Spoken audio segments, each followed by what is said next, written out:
The true story of Herobrine in Minecraft, a boring tale you can listen to fall asleep, begins with an exploration of the truly unexciting genesis of a digital specter that, against all odds, managed to capture the fleeting attention of a nascent online gaming community. To truly appreciate the profound lack of drama inherent in its origins, one must first cast their mind back to the early days of Minecraft, a time characterized by blocky landscapes, rudimentary textures, and a general air of quiet, often solitary, exploration. It was within this unassuming digital sandbox that the seeds of the Herobrine legend were, almost imperceptibly, sown. The initial stirrings of what would become the Herobrine myth were not dramatic pronouncements or terrifying encounters, but rather the quiet, almost accidental appearance of a single, unremarkable image on a relatively obscure gaming forum. This was not a forum teeming with millions of users, nor was it a hub of groundbreaking discussions. It was, instead, a modest corner of the internet where early adopters of a then niche indie game would share their creations, ask mundane questions about crafting recipes, and occasionally, very occasionally, report something mildly unusual. The image itself was, by any objective standard, entirely uninteresting. It depicted a typical Minecraft landscape, a patch of dirt, a few trees, perhaps a distant mountain range. What made it stand out, if one could even use such an active term, was a figure in the distance.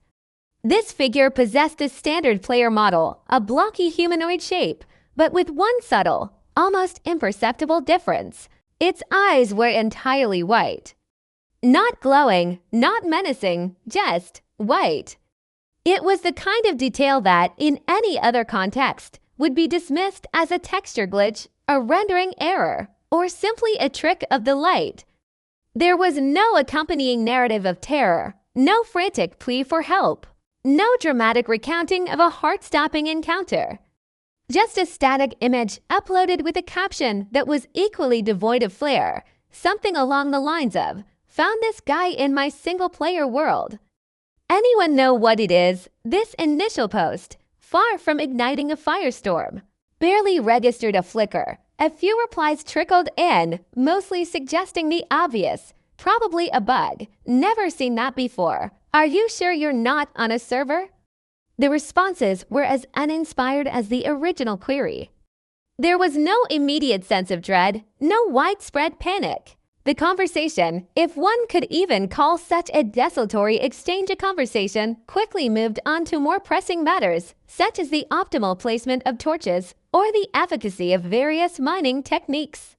The white-eyed figure was, for all intents and purposes, forgotten almost as soon as it was observed. However, the internet, in its peculiar and often inexplicable way, has a tendency to retain even the most insignificant scraps of information.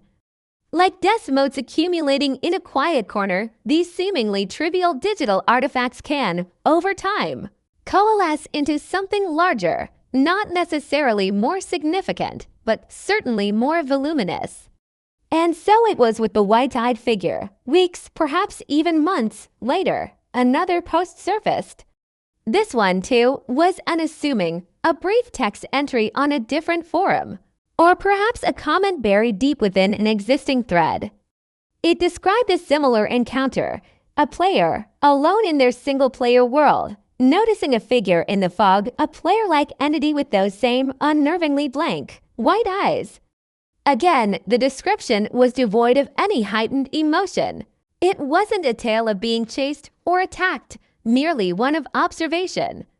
The figure would appear, stand motionless for a moment, and then, just as quietly, vanish. There was no sound, no interaction, no discernible purpose.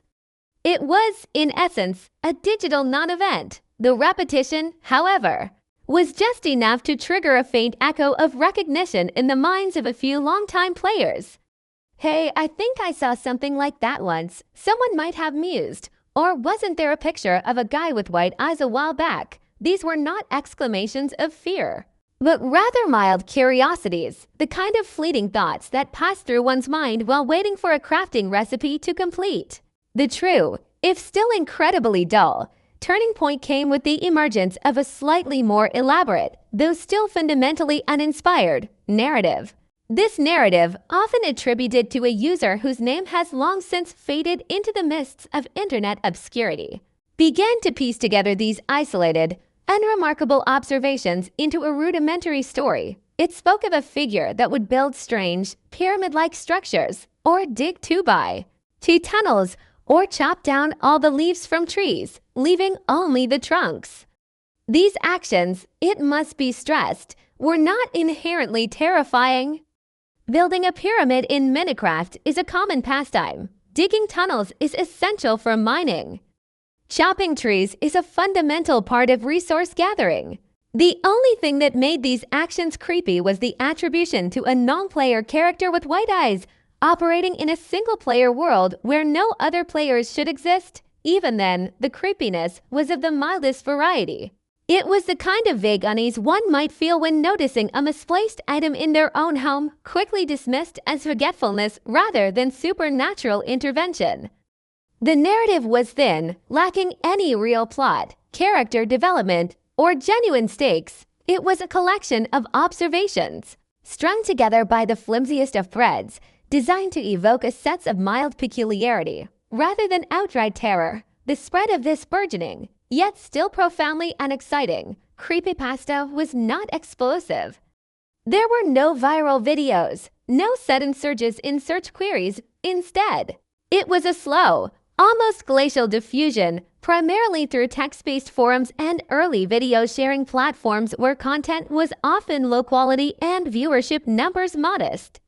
Someone would read the story, find it vaguely amusing or slightly intriguing, and then perhaps copy and paste it into another forum, or recount it in a monotone voice over a shaky, unedited video of their own Minecraft gameplay. The screenshots that accompanied these early retellings were equally uninspiring. They were often blurry, pixelated, and taken in conditions of poor visibility, deep fog, nighttime, or within dark caves. This lack of clarity, far from enhancing the mystery, often simply made it harder to discern anything at all, contributing to the overall sense of ambiguity and, ultimately, boredom. The white-eyed figure, when it was even visible, was a distant, static silhouette offering no dynamic movement or menacing presence. It was simply there, and then, just as quickly, it was not. The discussions that followed these early sightings were characterized by a pervasive skepticism, punctuated by occasional, half-hearted attempts at genuine belief. Most users, being rational individuals, correctly identified the phenomenon as a hoax, a bug, or a misunderstanding. Did you check your mods folder? Are you sure you weren't on a server with invisible players? These were the common refrains, practical and logical, effectively deflating any nascent sense of mystery before it could truly take hold. The few who claimed to have seen Herobrine often did so with a hesitant, almost apologetic tone, as if embarrassed to admit to such a mundane supernatural encounter. The very name, Herobrine, emerged from this period of quiet, uninspired dissemination.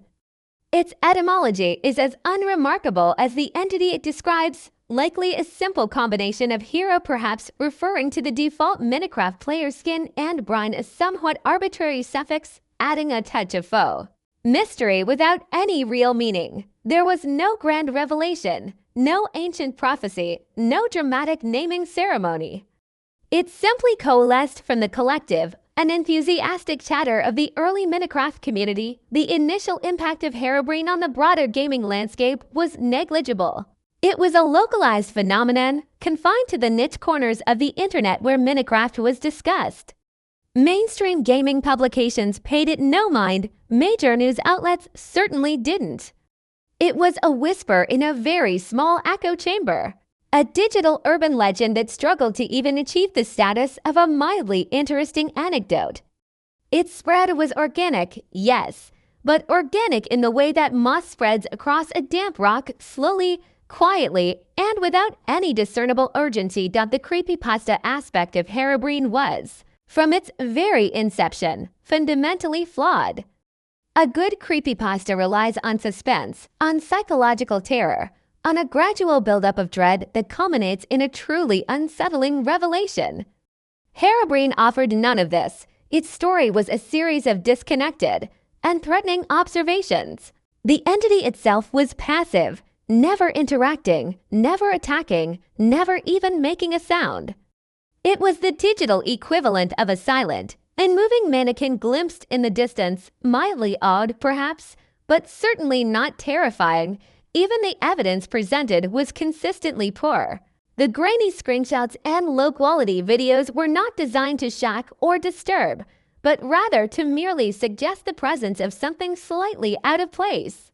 There was no artistry to the hoaxes, no clever manipulation of light and shadow, no sophisticated editing. It was amateurish, almost childlike in its execution, further contributing to the overall sense of uninspired mediocrity that defined Herobrine's early days. The lack of any genuine threat was perhaps the most defining characteristic of Herobrine's humble beginnings. Players were not reporting lost items, corrupted saves, or sudden deaths at the hands of this white-eyed figure. They were simply reporting its presence, a fleeting visual anomaly that would appear and disappear without consequence. This absence of danger meant that the myth, even in its nascent form, struggled to generate any real fear. It was more of a curious oddity, a digital equivalent of a local legend about a slightly unusual rock formation, interesting for a moment, then quickly forgotten. The early forum discussions, when they weren't debunking the myth, often devolved into repetitive cycles of speculation and counter-speculation, none of which ever led to any definitive answers or exciting breakthroughs. Is it a bug? Is it a mod? Is it a secret feature? These questions were posed and reposed, answered and re-answered, each iteration adding another layer of tedium to an already uninspiring narrative. The community, in its earnest attempts to understand a phenomenon that didn't exist, inadvertently created a vast repository of redundant information, a digital echo chamber of the mundane. The very act of recounting these early sightings and forum posts is, in itself, an exercise in embracing the unexciting. One must meticulously trace the chronological progression of these digital breadcrumbs, acknowledging the sheer volume of irrelevant data that surrounds them. Every click on a forum thread, every scroll through a comment section, every slightly blurry image, each element contributes to a tapestry woven from the threads of digital banality. It is a process that requires patience, a tolerance for repetition, and a willingness to immerse oneself in the quiet hum of early internet discourse. The spread of the Herobrine creepypasta was not a wildfire, but a slow, creeping vine, gradually extending its tendrils across the nascent landscape of Minecraft's online presence. It clung to the edges of forums, nestled in the comments sections of obscure videos, and occasionally, very occasionally, found its way into the casual conversations of players. There was no urgency to its propagation, no sense of impending doom or exciting discovery. It simply existed, a quiet, persistent hum in the background of a game that was, at its core, about building and exploring in relative peace. The earliest evidence of Herobrine often came from players who were genuinely confused, rather than genuinely terrified. They weren't trying to create a legend. They were simply trying to understand a glitch. Their initial posts were queries, not warnings. This fundamental misunderstanding at the heart of the myth's inception is what makes its subsequent, albeit mild, popularity so perplexing. It was a legend born not of fear, but of mild technical bewilderment. The lack of any official acknowledgement or even a dismissive statement from Mohan, the developers of Minecraft in these early days, further contributed to the myth's uninspired growth. Had there been a swift, decisive debunking, the story might have died an even quicker, more merciful death. But in the absence of such a response, the myth was allowed to linger, a forgotten piece of digital detritus that simply refused to fully decompose. It was not nurtured by fear, but by neglect. The gradual accumulation of these unremarkable anecdotes, these fleeting glimpses of a white-eyed figure, eventually reached a critical mass. Not a critical mass of terror, but a critical mass of mild recognition.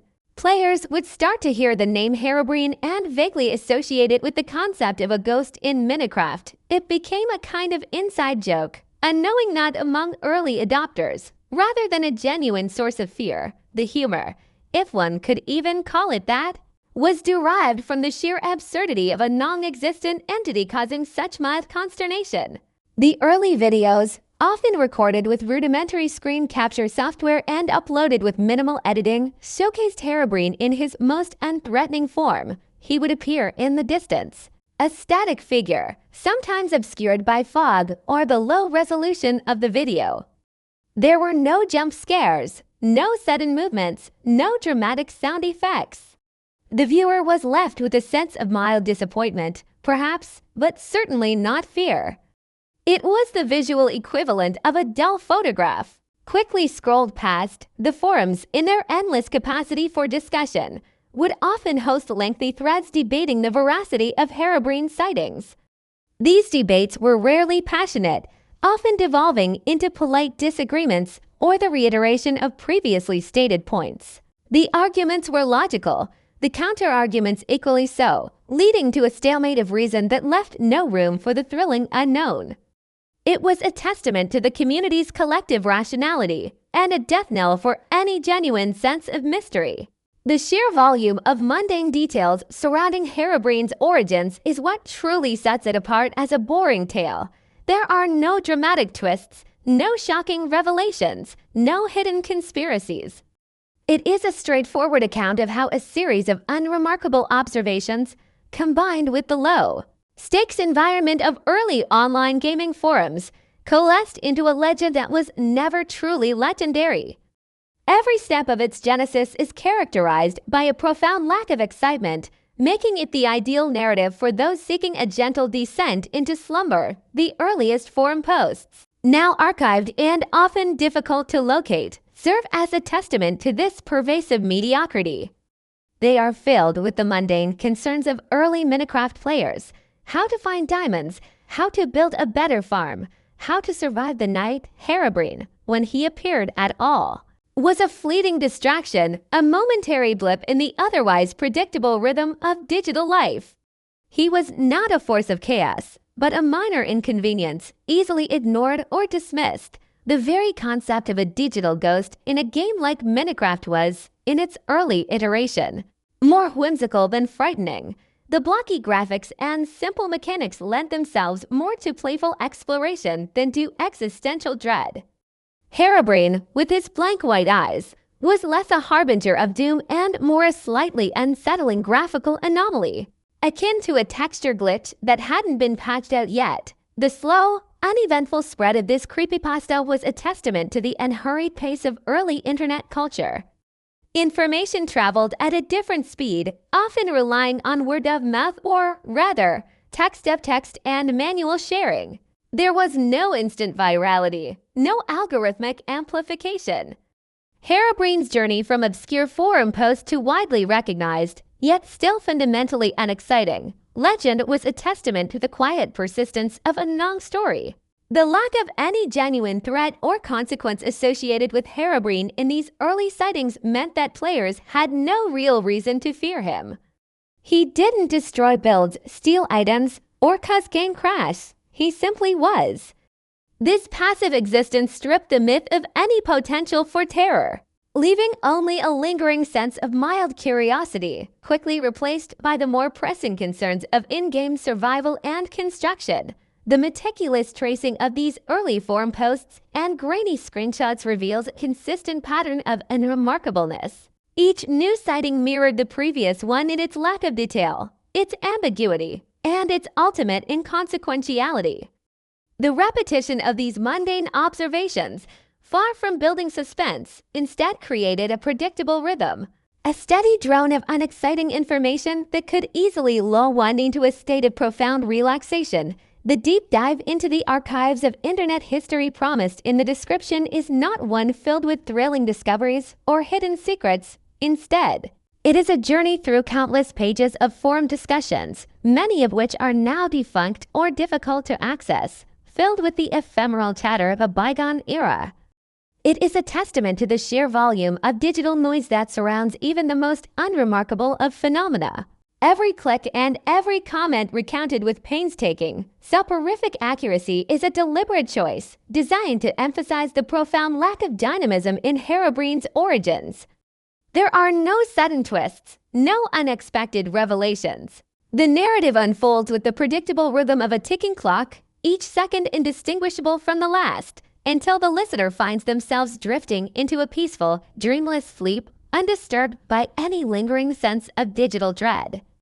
The true story of Herobrine's humble beginnings is, in essence, the story of nothing much happening, repeatedly, until a legend, however boring, inadvertently took root.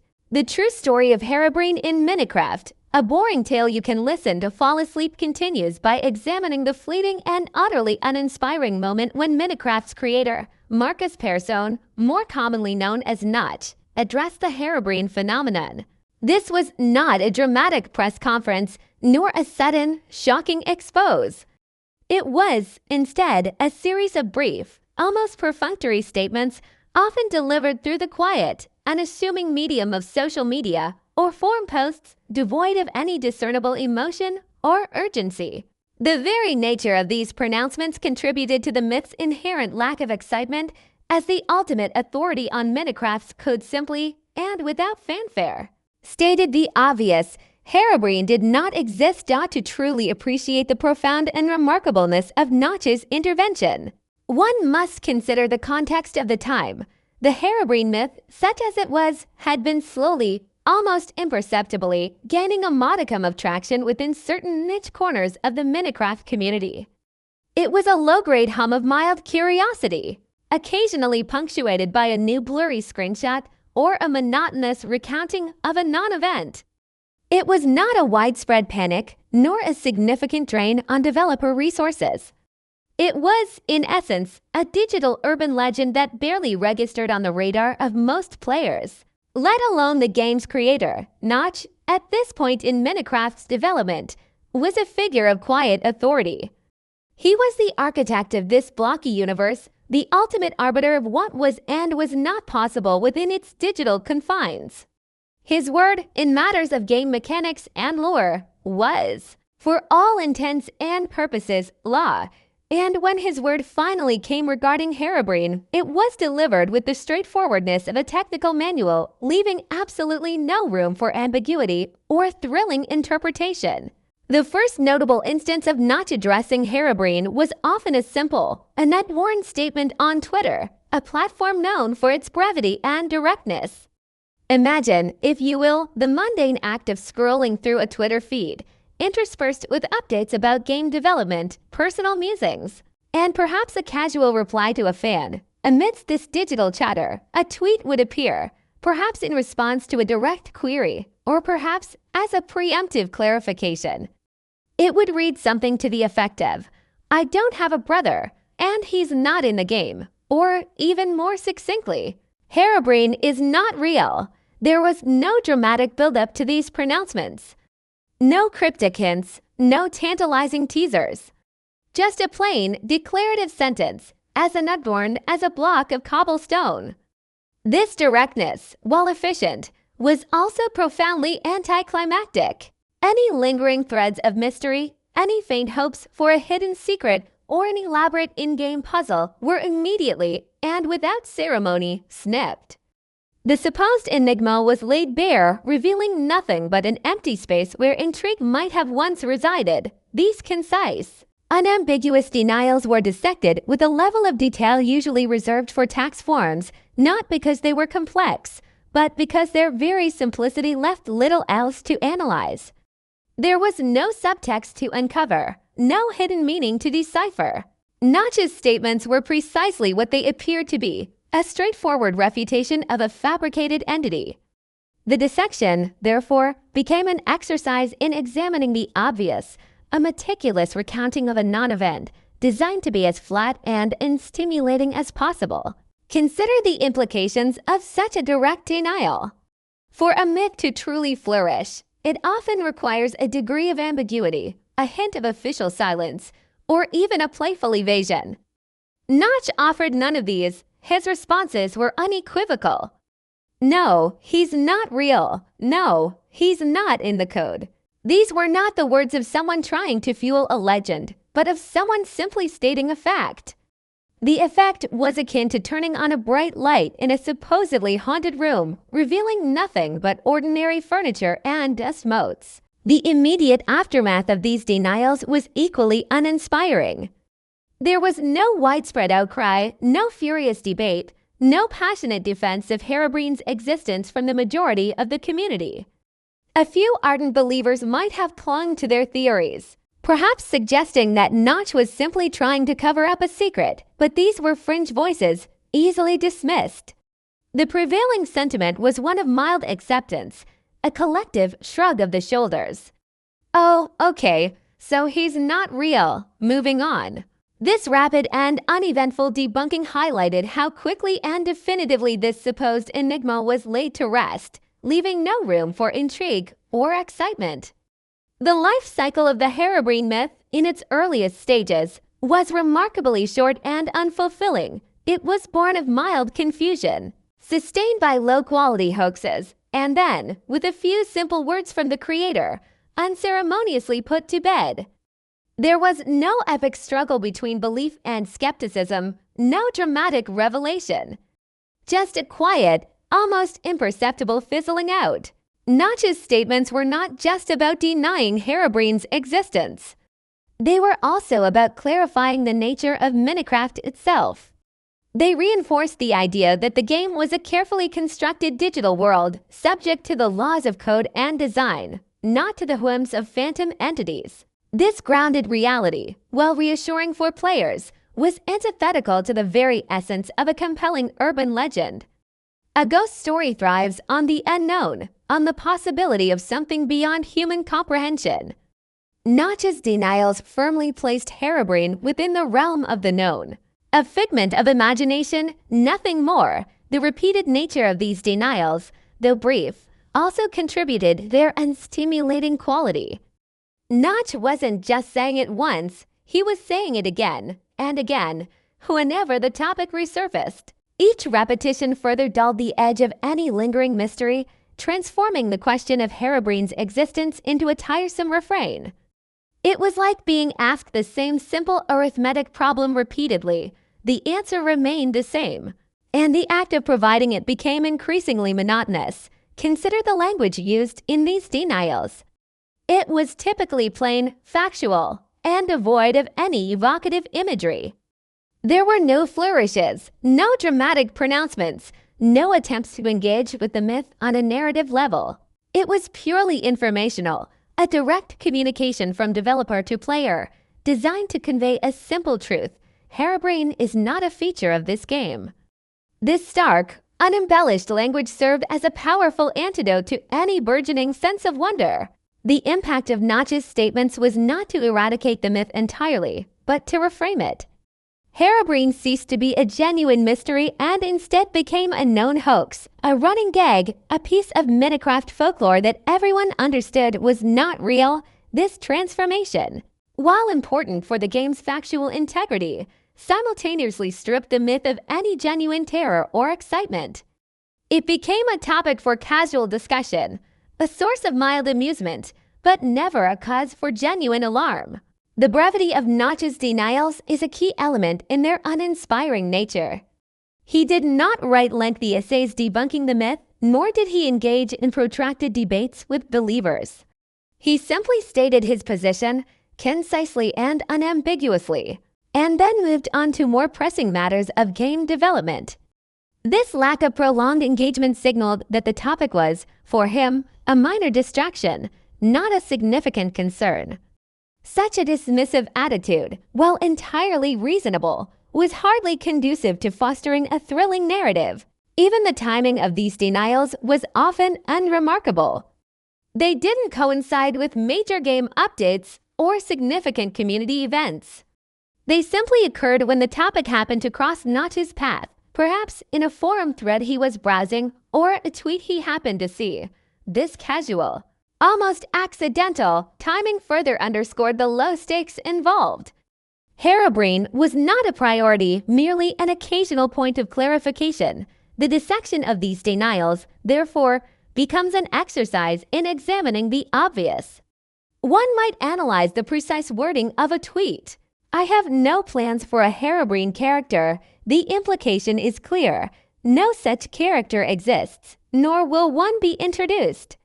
There is no hidden meaning, no secret code. It is a statement of intent and a statement of fact delivered with the straightforwardness of a public service announcement.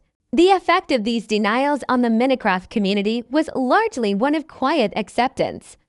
While the myth continued to be referenced, it was almost always with an implicit understanding that it was a fabrication.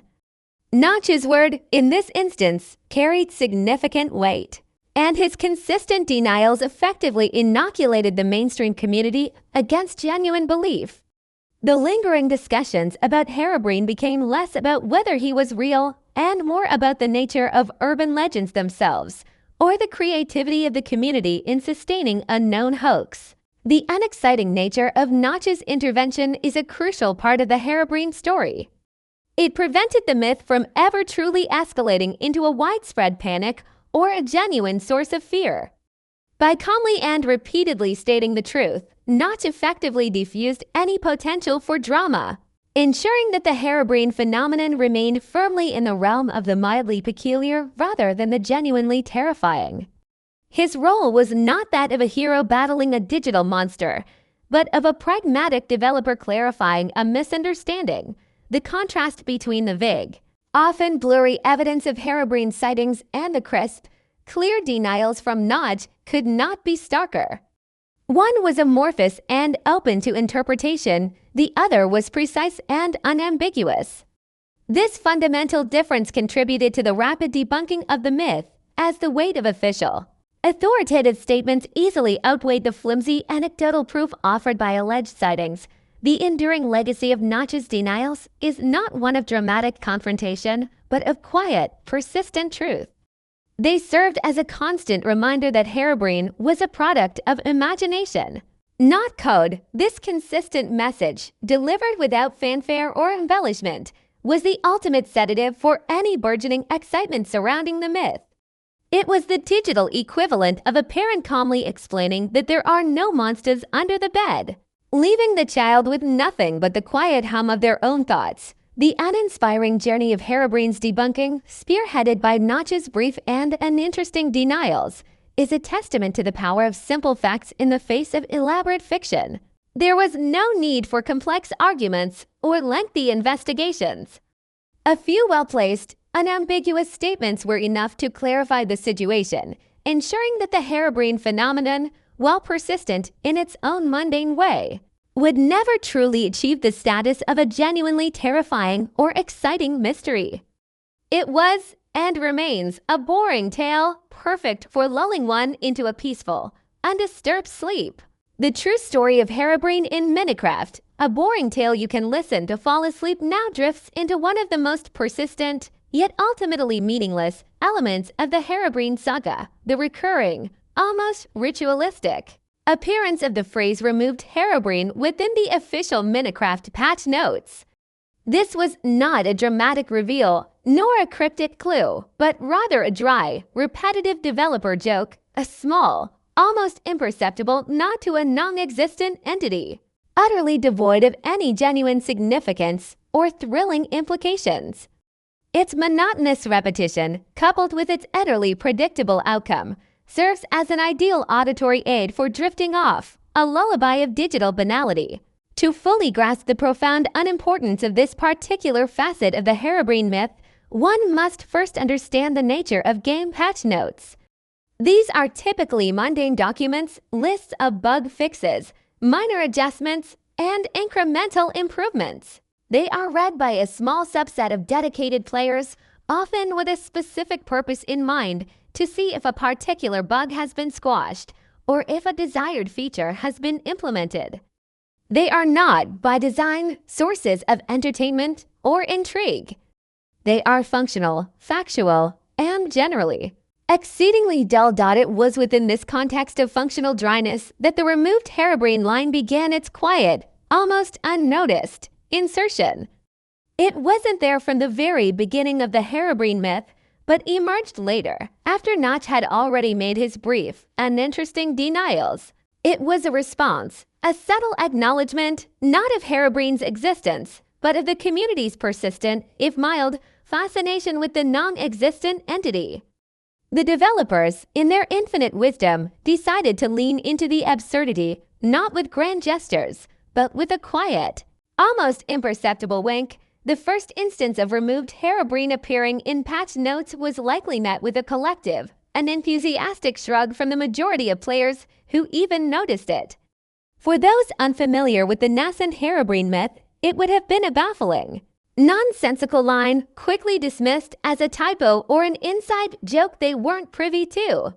For those who were aware of the myth, it was equally unexciting. It simply confirmed what Notch had already stated: Herobrine was not real, and any mention of him was purely for satirical purposes. There was no sudden gasp of realization, no frantic search for hidden meanings. Just a quiet, almost imperceptible nod of recognition, followed by an immediate return to the more pressing matters of bug fixes and performance enhancements. The beauty, if one can even apply such an active term, of this running gag lay in its utter lack of impact. It changed nothing. Herobrine remained non-existent. The game continued to function as it always had. The line itself was a static piece of text, a digital placeholder for a non-event. It was the epitome of unexciting humor. A joke whose punchline was its own lack of a punchline. As time progressed, and as Minecraft continued to evolve through numerous updates, the removed Herobrine line began to appear with a certain regularity. It wasn't in every single patch note, which would have been too obvious, too forceful. Instead, it would pop up intermittently, almost randomly, a quiet, almost whispered recurrence that served as a gentle reminder of a joke that was never truly funny, but simply was. Each appearance was identical to the last, a testament to its unchanging, uninspired nature. There was no variation in wording, no subtle shifts in meaning. It was the same three words, repeatedly, like the slow, steady drip of water from a leaky faucet. The methodical going over of each instance of this line reveals a pattern of profound predictability. One could almost anticipate its appearance, knowing that with a new patch, there was a non-zero, yet still statistically unremarkable, chance that removed Herobrine would once again grace the changelog. This predictability, far from building suspense, instead fostered a sense of calm resignation. There was nothing new to discover, nothing surprising to encounter.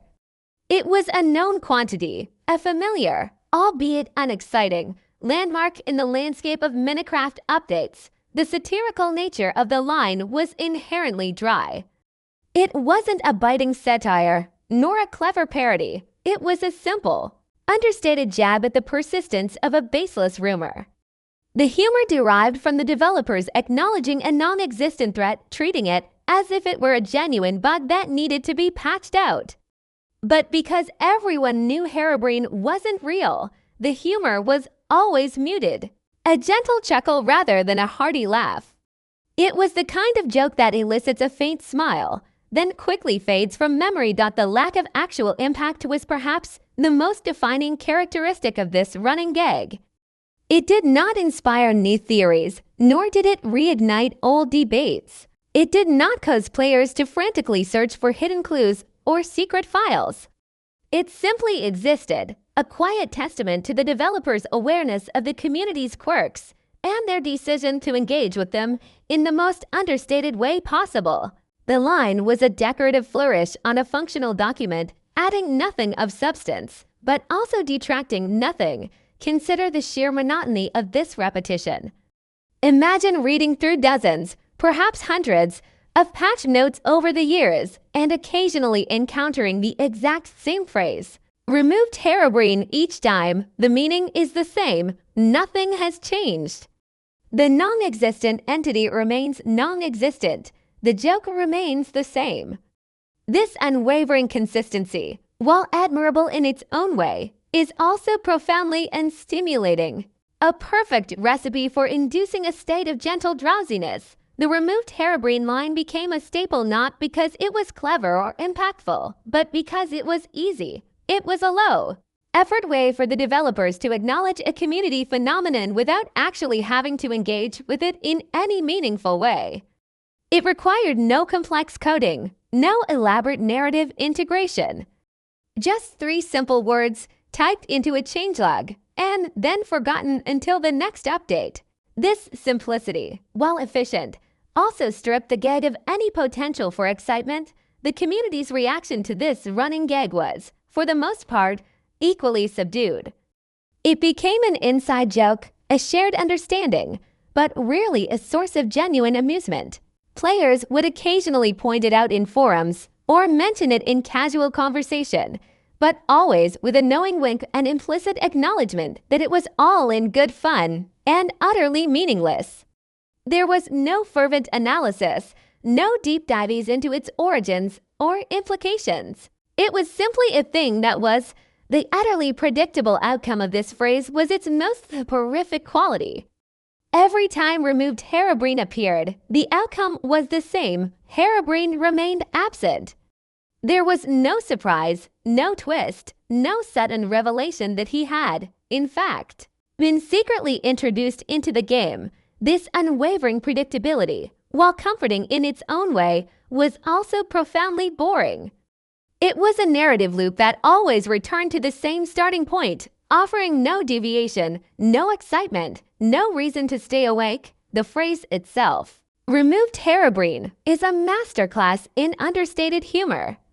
It implies that Herobrine was once present and has now been removed, when in reality, he was never there to begin with. This subtle irony, while mildly amusing on first encounter, quickly loses its charm with repetition. It becomes a known quantity, a familiar rhythm, a quiet background hum that blends into the overall monotony of the patch notes. The developers, in their decision to perpetuate this gag, inadvertently created a peculiar form of digital white noise. Each instance of removed Herobrine was another soft, repetitive sound designed not to startle or excite, but to soothe and calm. It was a subtle signal that everything was as it should be, that the digital world of Minecraft remained predictable and safe, free from any genuine, unsettling anomalies. The persistent nature of this joke, spanning years of Minecraft development, speaks not to its comedic brilliance, but to its sheer inertia. Once a running gag is established, it often continues simply because it has always continued. There is no grand design, no intricate plan. It simply exists, a small, unchanging fixture in the ever-evolving landscape of game updates. This lack of dynamic evolution further contributes to its unstimulating quality. The removed Herobrine line served as a quiet counterpoint to the more dramatic, often sensationalized, aspects of the Herobrine myth perpetuated by fan creations and hoaxes. While some players were busy fabricating elaborate stories and doctored images, the developers were quietly, almost imperceptibly, inserting a simple, factual, and ultimately boring denial into their official documentation. It was a subtle act of resistance, a quiet assertion of reality in the face of manufactured fiction. The enduring presence of this line in Minecraft's history is a testament to the peculiar relationship between game developers and their communities. It shows a subtle understanding, a quiet acknowledgement of the inside jokes and shared experiences that bind players together. But crucially, it does so without ever elevating the joke to a level of genuine importance or excitement. It remains firmly rooted in the realm of the mundane, a quiet whisper in the vast digital expanse. The methodical analysis of each appearance of removed Herobrine would involve poring over countless changelogs, noting the date, the specific version, and the context of its inclusion. This would be a painstaking, repetitive task, yielding no thrilling insights, no hidden patterns, no secret messages. It would simply confirm what is already known. The line appeared, it meant nothing, and then the patch was released. This profound lack of discovery is precisely what makes it so conducive to a state of quiet contemplation and eventually sleep. The phrase itself is a linguistic anomaly within the context of patch notes. Most entries describe actual changes, fixed bug X, added feature Y, improved performance Z. Removed Herobrine, however, describes the removal of something that was never there. This inherent contradiction, while mildly amusing, quickly becomes a familiar quirk, a known oddity that no longer sparks curiosity, but rather a gentle sigh of recognition that the lack of any genuine significance or thrilling implications cannot be overstated. The line did not lead to secret quests, unlock hidden achievements, or trigger special events. It was a dead end, a narrative cul-de-sac that offered no path forward, no exciting possibilities. Its purpose was purely satirical, and its satire was so understated as to be almost imperceptible to the casual observer. The monotonous repetition of this phrase is the key to its sleep-inducing power. It is the literary equivalent of a gentle, rhythmic hum, a steady cadence that slowly, imperceptibly, lulls the listener into a state of deep relaxation. There are no sudden changes in tempo, no jarring notes, no unexpected crescendos, just a steady, unwavering beat of removed Herobrine, over and over again, until the very words lose their meaning and become mere sounds, indistinguishable from the quiet whispers of slumber. The utterly predictable outcome of this phrase is its final, most potent sedative, knowing that nothing will come of it, that no genuine mystery will be revealed, allows the mind to disengage, to release its hold on wakefulness. There is no need to anticipate, no reason to remain alert. The path ahead is clear, and it leads directly to the peaceful, undisturbed realm of sleep. The removed Herobrine line, in its quiet, unassuming way, is a testament to the power of unexciting consistency in the art of digital lullabies. I acknowledge your request for an extensive piece of writing, approximately 50,000 words, based on outline 4. Fan theories and their lack of substance from the Canvas document. While generating a response of that exact length in a single output is beyond my current capabilities, I can provide a substantial and detailed narrative that thoroughly explores the unexciting nature of Herobrine's fan theories. Designed to be as flat and unstimulating as possible, perfect for those seeking an auditory lullaby.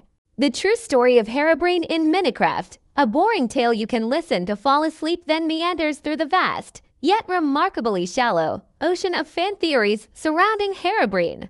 This segment is not a thrilling exploration of hidden truths or shocking revelations.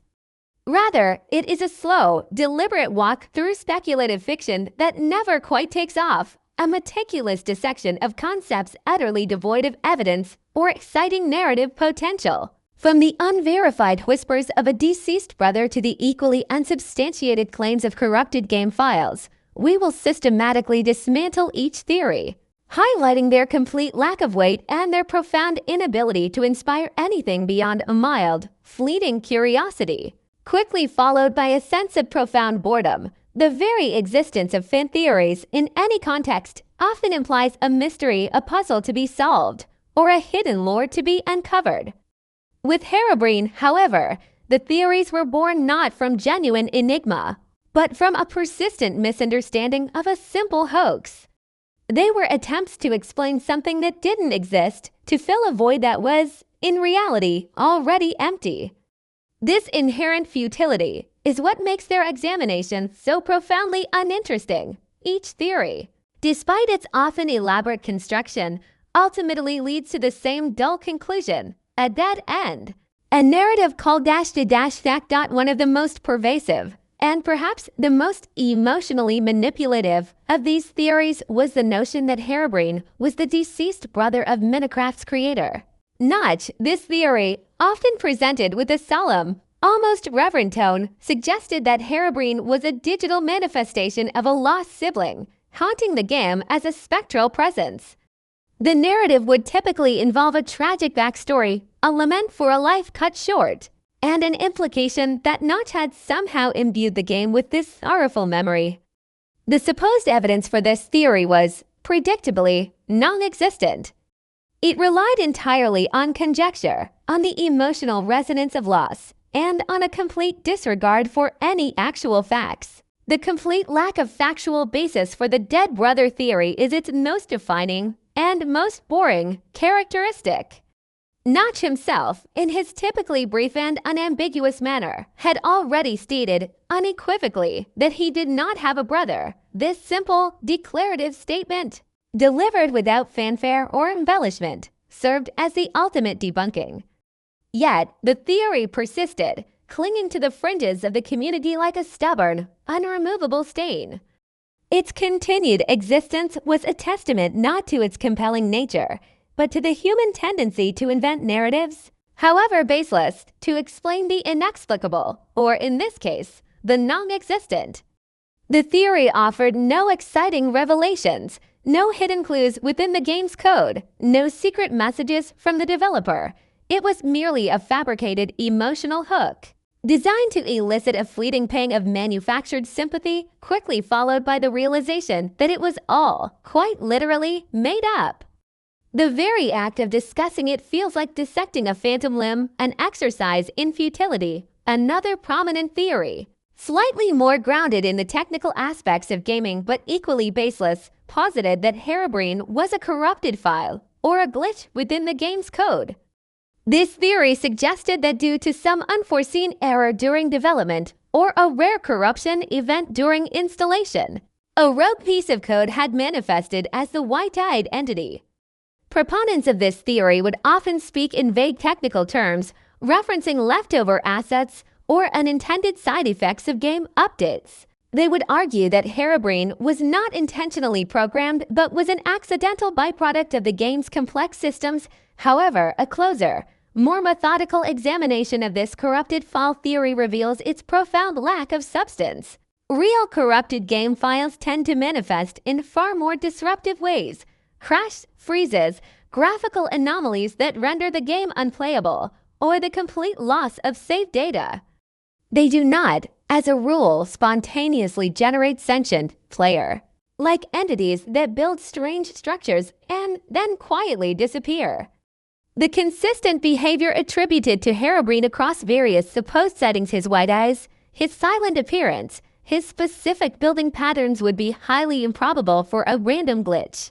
A true corruption would likely result in unpredictable, chaotic behavior, not a repeatable, albeit unexciting, pattern. Furthermore, game integrity checks and the very nature of software development make such persistent, yet benign, corruption highly unlikely to go unnoticed by developers. The theory offered no reproducible steps to trigger this corruption, no specific file to examine, no tangible evidence beyond anecdotal claims. It was a technical-sounding explanation for a non-technical problem, a dull attempt to apply logic where no logic was required. Then there was the theory that Herobrine was a secret developer or an admin account, lurking within the game, perhaps testing features, or simply observing players. This theory often stemmed from the idea that the white-eyed figure behaved like a player, albeit a very strange and passive one. It suggested a hidden presence, a watchful eye from the creators themselves. The appeal of this theory, however mild, lay in the idea of a secret, elite figure within the game's ecosystem. Yet, this theory, too, quickly dissipates under even the slightest scrutiny. Notch, as the primary developer, had already denied Herobrine's existence. Why would he, or any other developer, create a secret, hidden account that only occasionally appeared, performed mundane actions, and then vanished, without ever interacting with players or serving any discernible development purpose? The concept of a secret admin who does nothing of consequence is inherently uninteresting. Furthermore, the very nature of single-player worlds, by design, precludes external player interaction without specific server connections or modifications. The idea that a developer could simply pop into a player's offline world without leaving any trace and without any official acknowledgement stretches credulity to its breaking point. This theory offered no unique insights into game development, no exciting glimpses behind the curtain. It was merely a mundane projection of real-world admin roles onto a non-existent digital entity, making it as unexciting as a corporate organizational chart. The more fantastical theories, such as Herobrine being an emergent AI or ascension program that had somehow gained consciousness within the game, were perhaps the most divorced from reality, and therefore, paradoxically, the most tedious to consider. These theories ventured into the realm of science fiction, suggesting that Minecraft's code had somehow spontaneously generated a self-aware entity. They would often invoke vague notions of complex algorithms and unforeseen computational interactions, implying a digital life form that had transcended its programming. However, the rudimentary AI of early Minecraft, primarily focused on simple mob behaviors and pathfinding, made the idea of an emergent sentient being utterly ludicrous. The game's code was, and remains, a deterministic system designed to execute specific instructions. The leap from basic block placement logic to self-awareness and independent action is a chasm that no amount of speculative fiction could bridge, especially not within the confines of a game engine of that era. There was no evidence of any advanced AI routines, no complex decision-making processes, no learning capabilities attributed to Herobrine. He simply appeared, stood, and vanished. The theory was a grand, sweeping narrative applied to a phenomenon that was, in reality, a few blurry pixels and a fabricated story. It was a slow, deliberate walk through a fantastical garden that contained no actual plants, only the faint, uninspiring scent of imagined ones. Another theory, perhaps born of a simpler misunderstanding, was that Herobrine was merely another player impersonator or a friend secretly joining a single player world. This theory often arose from players who were new to Minecraft or unfamiliar with its multiplayer mechanics. They might have seen a figure that looked like a player and, lacking other explanations, assumed it was another human. This theory, however, fails immediately upon a basic understanding of Minecraft's architecture. Single-player worlds are, by definition, isolated instances running on a player's local machine. Without specific server software or direct modifications, no other player can join a single-player world. The idea that a friend could secretly enter an offline game without any network connection or visible username is technically impossible. This theory was not a deep dive into lore, but a shallow puddle of technical ignorance quickly evaporated by the light of basic game knowledge. It offered no intrigue, only the dull clarity of established facts. The common thread weaving through all these fan theories, binding them together in a tapestry of profound and remarkableness, was their consistent and utter lack of verifiable evidence. Every single claim, every supposed sighting, every piece of proof was anecdotal, blurry, unrepeatable, or demonstrably fabricated. There was never a single, clear, high-resolution image of Herobrine performing a complex action. There was never a reproducible bug report that consistently generated the entity. There was never any trace of him within the game's actual code. Despite numerous community efforts to decompile and examine it, the theories were often self-referential, building upon each other's baseless claims in a circular fashion. One theory would cite a blurry screenshot as proof, which another theory would then use to support its own speculative narrative, creating a closed loop of unsubstantiated assertions. This lack of external validation, this reliance on internal consistency within a fabricated reality, is what ultimately stripped these theories of any genuine weight. They were castles built on sand, crumbling under the slightest breeze of rational inquiry. The discussions surrounding them were often repetitive, with the same evidence being presented and debunked over and over again in a cycle of profound intellectual stagnation. The unexciting nature of the theories themselves is perhaps their most defining characteristic. Even if, by some fantastical stretch of the imagination, one of these theories were true, the implications would still be profoundly unthrilling. A dead brother haunting a game, a corrupted file that builds small pyramids, a secret admin who does nothing, an emergent AI that just stands there. None of these scenarios offer the kind of compelling narrative or terrifying consequence that makes a truly gripping story. They are derivative, unoriginal, and lack genuine depth. They are attempts to explain a non-existent phenomenon with explanations that are, themselves, equally uninspired. The speculative fiction they represent never quite takes off because its wings are made of tissue paper and its engine is powered by wishful thinking. The primary function of these fan theories, therefore, was not to uncover truth or to create genuine suspense, but rather to keep the mundane discussion surrounding Herobrine going. They provided a framework for repetitive arguments, for the endless re-examination of non-existent evidence, and for the perpetuation of a known hoax. Each new theory, however flimsy, offered another opportunity for players to engage with the concept of Herobrine, to debate his non-existence, and to inadvertently keep the unexciting legend alive. The constant need to debunk these theories, to patiently explain why they held no real weight, was a repetitive, almost meditative task, perfectly suited for lulling the mind into a state of quiet acceptance and eventual sleep. The deceased brother theory, for instance, despite its emotional veneer, was fundamentally a narrative shortcut. It bypassed the need for any in-game explanation or technical justification, relying instead on a universally understood human tragedy. But because it was so easily disproven by Notch's simple statement, it became a hollow shell, an empty vessel for unearned pathos. Its continued mention in discussions about Herobrine is less about its compelling nature and more about its ubiquity as a common, unoriginal creepypasta trope. It's the kind of predictable plot device that, once recognized, immediately drains any story of its potential for surprise. Similarly, the corrupted file theory, while attempting to sound technically plausible, was a gross oversimplification of how software errors manifest. Real-world glitches are rarely so poetic or consistent. They are messy, unpredictable, and often game-breaking. The idea of a benign corruption that only creates a silent, white-eyed figure is a narrative convenience, not a technical reality. Its appeal was limited to those who preferred a pseudoscientific explanation for a supernatural-sounding event, even if that explanation was entirely unfounded.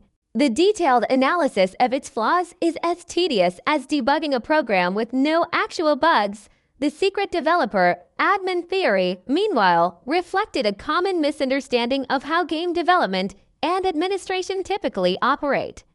Developers and admins leave digital footprints. They have specific roles and tools. The notion of a ghost-like admin who just wanders around, doing nothing discernible, is contrary to the very purpose of such roles. It was a projection of human curiosity onto a digital canvas, but without any actual paint to fill in the details. The theory offered no exciting revelations about the inner workings of Mohang or the development process. It merely suggested a hidden, yet utterly inactive, presence. Even the more outlandish emergent AI theories, while conceptually grand, were utterly devoid of any concrete backing. They were philosophical musings applied to a simple video game, akin to debating the consciousness of a calculator. The lack of any complex behaviors from Herobrine, no learning, no adaptation, no communication made the idea of sentience a laughable proposition. The discussion of such theories quickly devolved into abstract and grounded speculation, a perfect recipe for intellectual exhaustion. The persistent recycling of these same few theories, despite their consistent debunking, speaks volumes about the Herobrine phenomenon. It wasn't about finding new answers. It was about endlessly re-examining the same old, unexciting questions. The community, in its collective engagement with these theories, inadvertently created a vast, repetitive echo chamber of unproven claims and logical rebuttals. Each time a theory was brought up, it was met with the same counter-arguments, the same lack of evidence, the same dull conclusion. This cyclical nature, this unwavering predictability, is what makes the examination of these fan theories so profoundly and stimulating. The very act of systematically dismantling each theory, as this narrative endeavors to do, is a slow, deliberate process. It involves patiently explaining why each premise is flawed, why the evidence is insufficient, and why the conclusions are baseless.